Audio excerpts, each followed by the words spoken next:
بسم الله الرحمن الرحيم. ألف لام ميم. ذلك الكتاب لا ريب فيه هدى للمتقين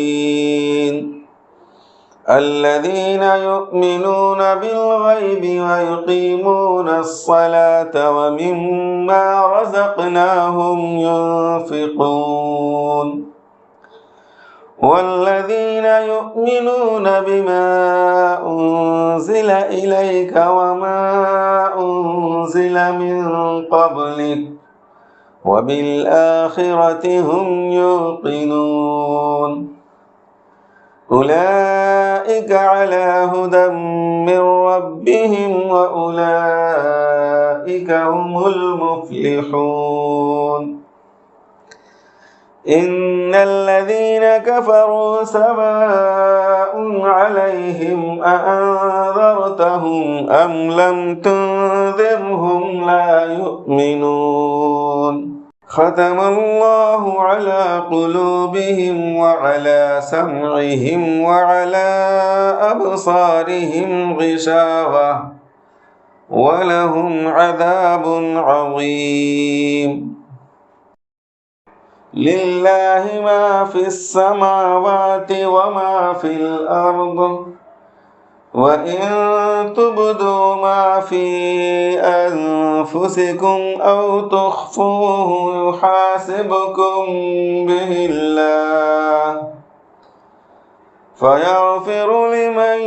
يشاء ويعذب من يشاء والله على كل شيء قدير آمن الرسول بما أنزل إليه من ربه والمؤمنون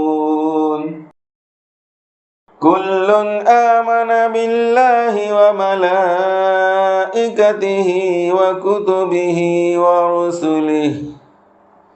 لا نفرق بين أحد من رسله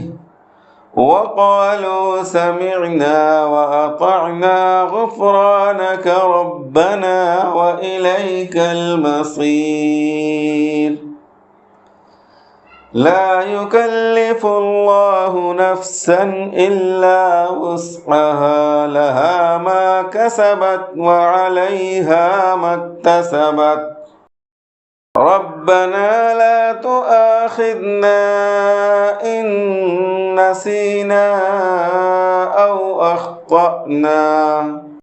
ربنا ولا تحمل علينا إصرا